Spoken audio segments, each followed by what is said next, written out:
안녕하세요. 금융 코디네이터 kok집입니다. 이번 영상은 지난 시간에 이어서 자동차 보험의 변경 내용에 대해서 안내해 드리겠습니다.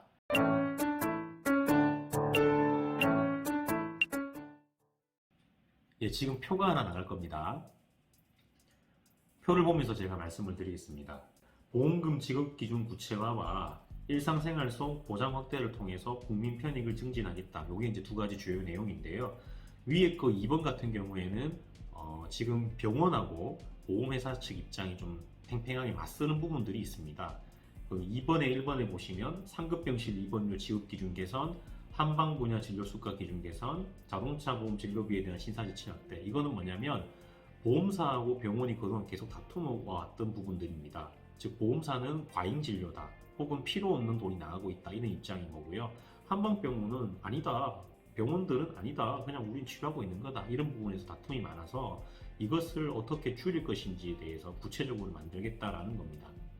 대표적으로 상급병실에 대해서 얘기를 하고 있는데요. 우리가 국민건강보험으로 상급병실에 입원하게 되면 당연히 제가 추가적인 돈을 낸다고 병원에서 설명을 하고 있고 사인을 받게 되어 있습니다.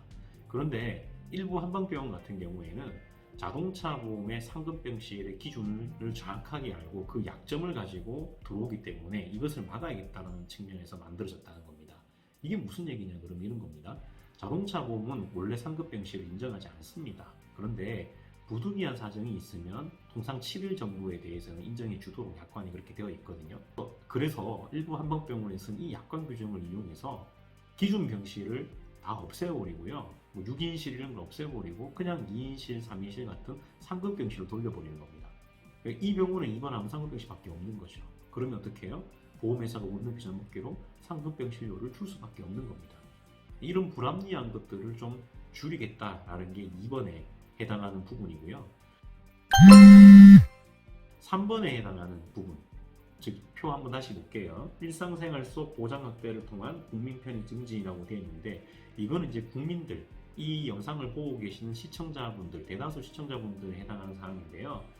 첫 번째가 부부특약 가입 시 배우자의 무사고 경력 인정. 이건 무슨 얘기냐면 남편이 차주가 되어 있고 배우자분, 아내분이 종피보험자로 등재 가능하죠. 이렇게 되어 있는데 이 종피보험자로 등재되어 있던 배우자분이 차를 따로 사거나 해서 평 나오게 되면 이분은 그냥 신규 가입으로 인정받아서 다시 등급을 처음부터 내려가는 이런 불합리한 경우가 있었다라는 겁니다. 그래서 이거를 그렇게 하지 말고 최대 3년치를 인정을 해서 이분, 배우자분께서 아내분께서 차를 사게 되면 이분은 3년 동안 사고가 없었던 것으로 전제된 걸 가지고 보험료를 책정하자라는 겁니다.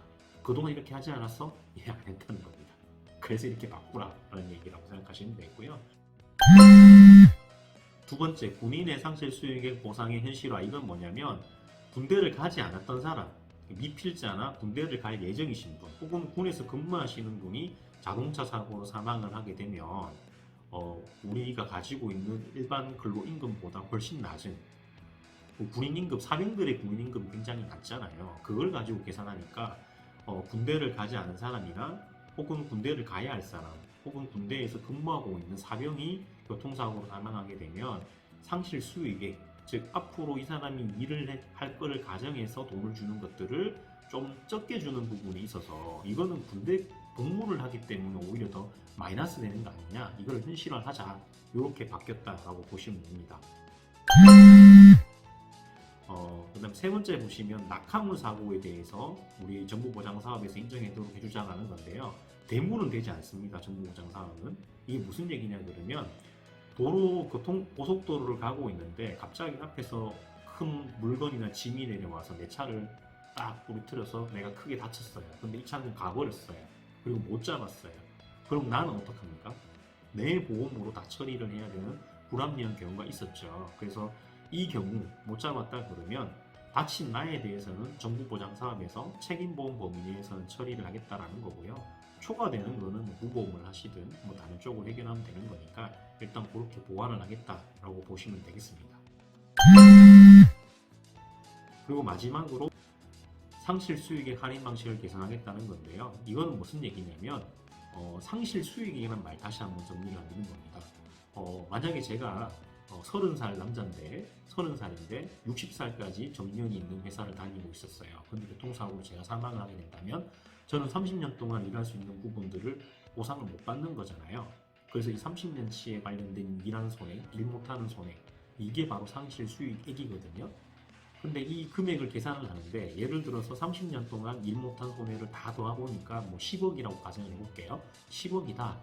그럼 이 10억을 한꺼번에 주게 되면 이 유족들한테는 원래는 매달 일정 부분 돈이 나가야 되는데 나누어서 급여로 나가야 되는데 10억이라는 돈이 한꺼번에 목돈으로 들어오니까 이분 같은 경우에 유족들 같은 경우에는 급여 외에 상실된 그 외에 이자를 추가적으로 받지 않습니까? 그래서 이 중간 이자를 공제하는 방식이 라이프니치 계수를 쓰는 방법과 호프만 계수를 쓰는 방법이 있는데요.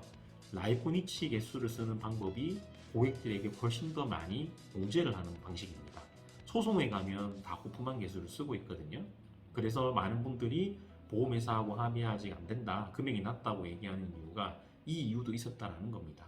그래서 소송으로 가는 경우도 많고 이러니까 아예 이번에 그 약관을 개정을 해서 라이프니치 계수를 버리고, 즉 이자를 공제를 많이 하는 걸 버리고 호프만 계수, 이자 공제를 조금 적게 하는 방식을 써라라고 이야기하겠다는 겁니다. 이번 시간에 보도자료에 나와 있던 2번과 3번에 대해서 말씀을 드렸는데요. 2번은 주로 병원, 의료기관과 관련된 부분이었다면 3번은 일반 국민들, 이 영상을 보고 계신 시청자님들의 어떤 상실 수익을 계산하는 방법이거나 아니면 무사고 할인을 하는 부분이나 이런 부분들을 좀 개선했다라고 보시면 되겠습니다. 2번과 3번은 우리 지난 영상에서 봤던 경상자, 즉 나일론 환자에 대한 부분과 달리 2022년도에 대부분 시행 예정으로 되어 있습니다. 그래서 내년 뭐 상반기도 있고 내년 중으로 되어 있는 것도 있는데 아마 내년 즈음에 이런 것들은 다 현장에서 적용이 되는 그런 것들로 나타날 거라고 보여지고요. 때마다 아마 뉴스에 또 보도가 될 거니까 귀 쫑긋하고 듣고 계시면 그때 폭집이 얘기했던 게 이런 거구나 라는 것들을 알게 되실 겁니다. 어떠셨어요? 내용이 좀 도움이 되셨습니까? 도움이 되셨다면 좋아요, 구독, 알람 설정 많이 부탁드리겠습니다. 이상 당신의 코디네이터 폭집이었습니다.